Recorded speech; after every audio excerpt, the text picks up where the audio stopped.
How does our 2012 Toyota Sienna compare to my 300D?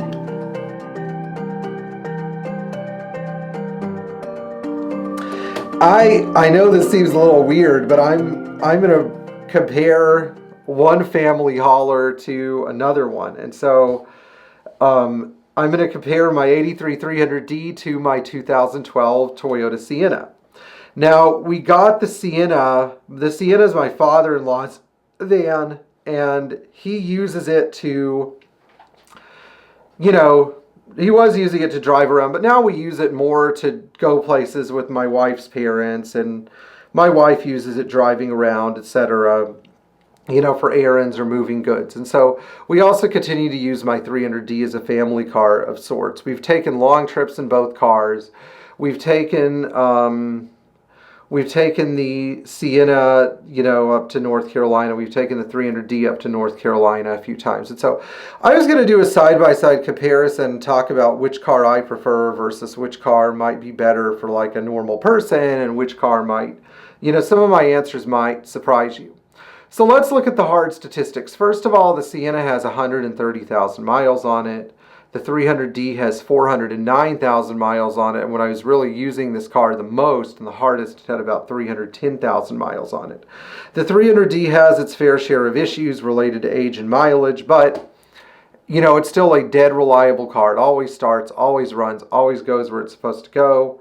And I'd say with both cars, although we've had things wear out, neither car has left me in a position where I was stranded or where I didn't feel like things were going to work out as well as they should have. My main complaints about the 300D based on the Sienna is I'm always worried about the 300D. I'm worried about somebody hitting it or damaging it because it's not replaceable. So I tend to use the 300D a little bit more cautiously. I tend to try to enjoy when I drive it or be more engaged when I drive it. Although at times it is just a car for me. The Sienna is a car that I care about less, so I feel more at ease when I am driving it because I realize if something happens to it, I can just get another one.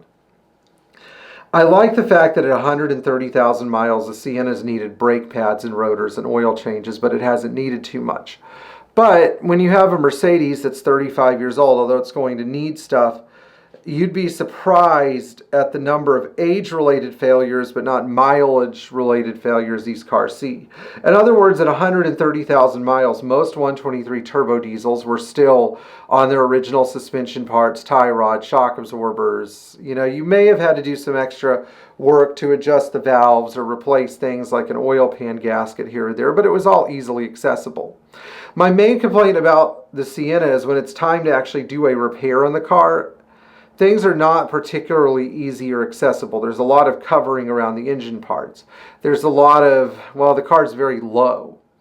You can't change spark plugs without pulling the intake manifold. You can't replace, you can't replace the transmission filter as easily as you can in the 300D, where it's just like 6 bolts and there's the transmission filter. It's like a cartridge that fits into the car. So the serviceability on the 300D is a lot better than I would say it is in the Sienna.